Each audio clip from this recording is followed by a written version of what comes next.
todos, a paz do Senhor Jesus a todos e a todas, a paz do Senhor Jesus aos que professam a mesma fé que eu em Cristo Jesus. Nós estamos aqui com uma gravação, pelo fato de que eu tentei fazer uma live no meu canal e a última vez que eu fiz live já tem um tempo, já tem uns 2 anos, e agora não quis entrar para fazer a live. Então vou fazer o vídeo e vou colocá-lo no canal, tá bom? Mas de todo jeito vai dar certo. Eu estou aqui com um assunto que a gente vai colocar vários vídeos no canal, pelo menos um por semana ou 2 às vezes, e o assunto é Bíblia. O nome do canal é Bíblia para o Mundo.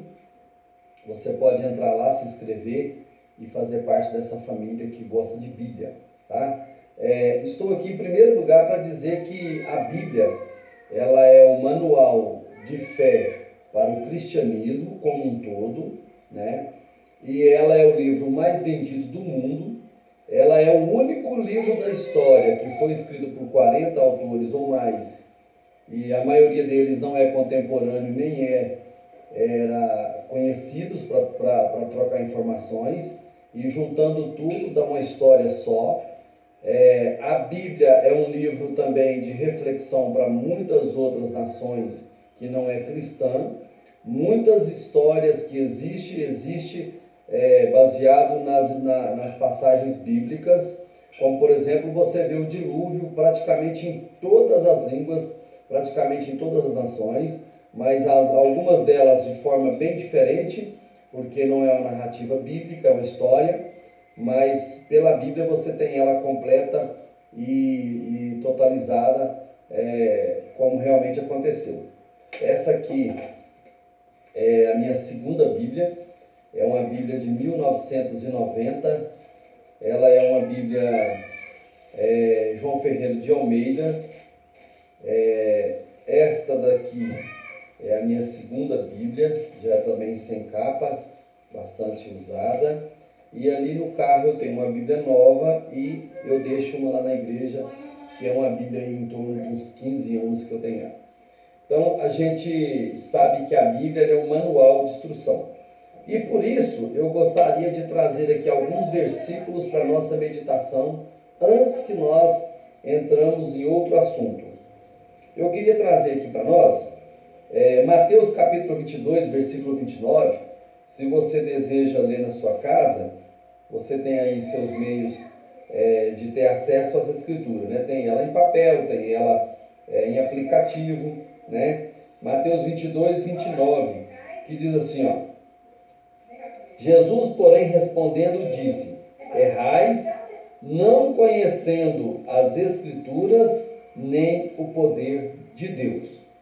Ou seja, motivo do ser humano errar: falta de conhecimento. Nós vemos que o conhecimento, ele é como forma de necessidade em todas as áreas. Se você é um médico, você é um médico porque você adquiriu conhecimento. Se você é um fisioterapeuta, você é porque adquiriu conhecimento. Se você é um eletricista, você é porque adquiriu conhecimento. Ou seja, o conhecimento dá direção ao ser humano naquilo que ele quer ser, naquilo que ele quer fazer, né? A Bíblia é a mesma coisa, só que não só no sentido físico, como também no sentido espiritual, mais no espiritual. Então o povo erra por falta de conhecimento. E qual é o conhecimento? O conhecimento do que Deus deseja para nós. A Bíblia existe alertas muito importantes. Oséias capítulo 4, versículo 6. Meu povo erra porque faltou conhecimento.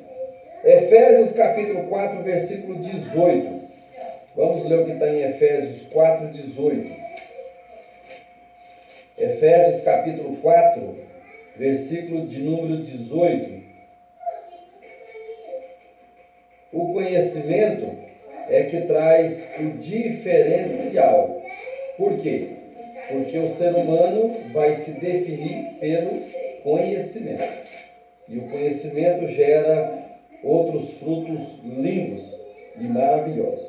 A diferença enorme que existe de salário hoje, por exemplo, é devido à área que se especializou esse indivíduo, conhecimento. Efésios capítulo 4, versículo 18. Diz assim: entenebrecido no entendimento, separado da vida de Deus, pela ignorância que há neles, pela dureza do seu coração.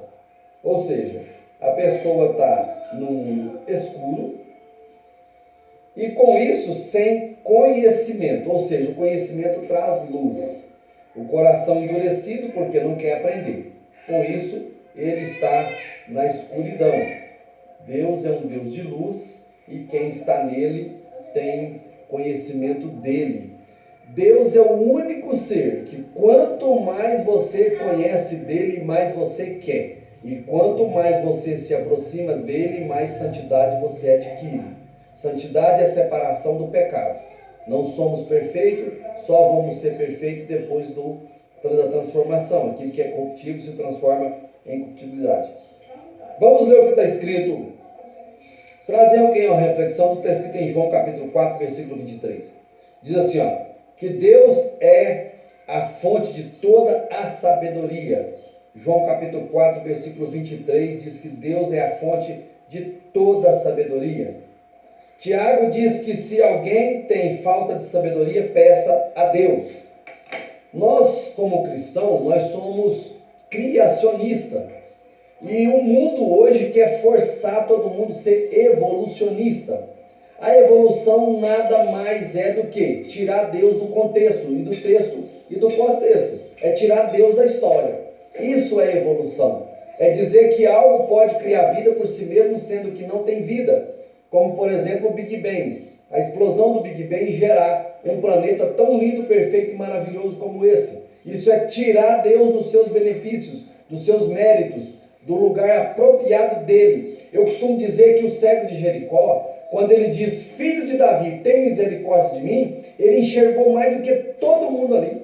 Porque todo mundo ali não estava vendo Jesus como filho de Davi, ou seja, o herdeiro do trono eterno. Então por isso Jesus para, volta e dá visão para ele. Mas ele já tinha enxergado antes aquilo que ninguém tinha enxergado. Jesus, filho de Davi. Ele é o rei dos reis, senhor dos senhores. A evolução tira Deus do trono. A evolução elimina Deus do sistema religioso e do sistema criacionista.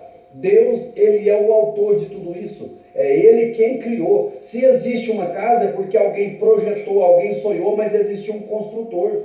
Tem que existir um construtor. Levando em consideração o criacionismo e o evolucionismo, nós sabemos que o Big Bang como explosão nunca constrói, explosão só destrói. Explosão nunca construiu nada. A deteriorização de toda a matéria, ela se desfaz por si só. Como que alguma coisa vai se construir em si só? Não tem como por si mesma. Deus é o autor e construtor de tudo que existe. O homem, sendo a matéria-prima de tudo que Deus construiu, porque a Bíblia diz que no 7º dia Deus descansou, mas no 6º dia Deus construiu a coroa da criação.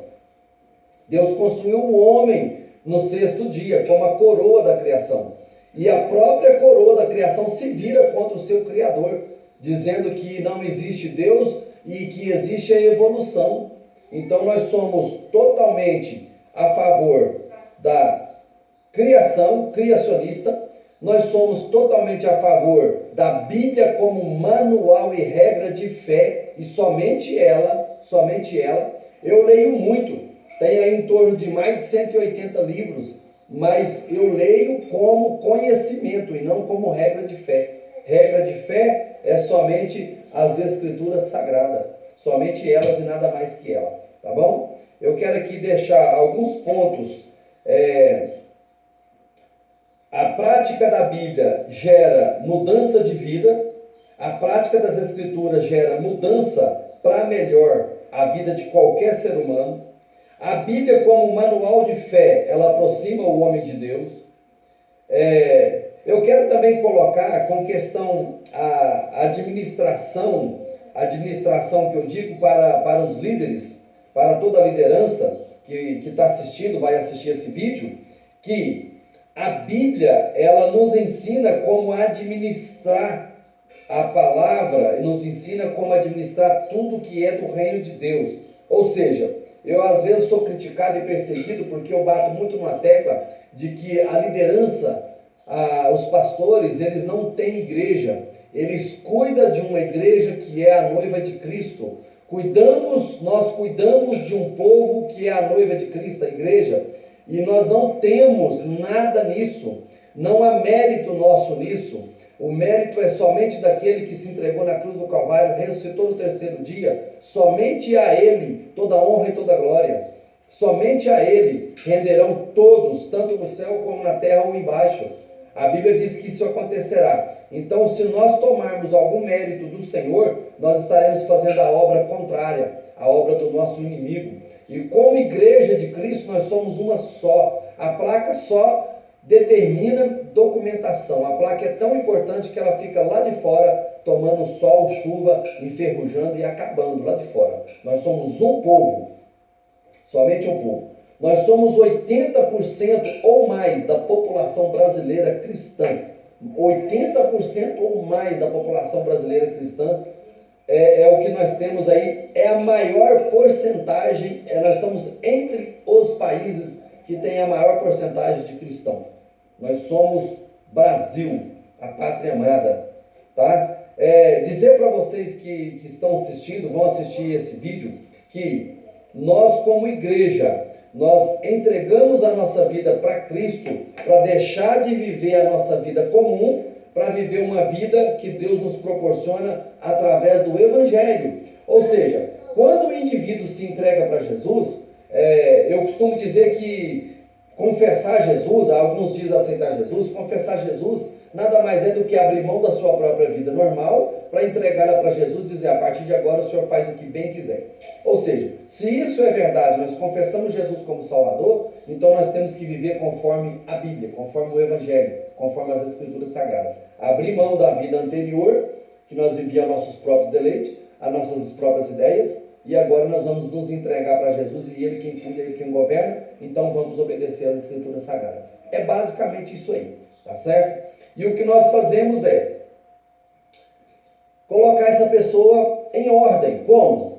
Com as devidas providências que tem que ser tomadas eclesiásticas. Como, por exemplo, se ele é amaziado, ele casa, né? Batiza, entra em comunhão, participa da primeira ceia e logo depois disso ele está apto a assumir trabalhos, trabalhar na obra e colocar a mão no arado, né? Às vezes faz isso também antes, tem muita coisa que pode ser feita, como evangelizar, pregar, ensinar o evangelho, ganhar almas, que é o maior de todas as obras, a maior de todas as obras é ganhar alma por reino, tá bom? Eu vou estar encerrando por aqui e quero que você nos acompanhe no canal Bíblia para o Mundo. É um canal que eu vou colocar aí vídeos toda semana, vou voltar ele ativo, é um canal já de 5, 6 anos. E a gente também precisa que você entenda que congregar é necessário. Há uma conversa aí fora dizendo que não precisa de igreja, não precisa de congregar, mas isso não é verdade. Nós somos um corpo, como corpo nós temos que reunir, tomar Santa Ceia e algumas práticas só pode ser feita em reunião, tá? Não tem como.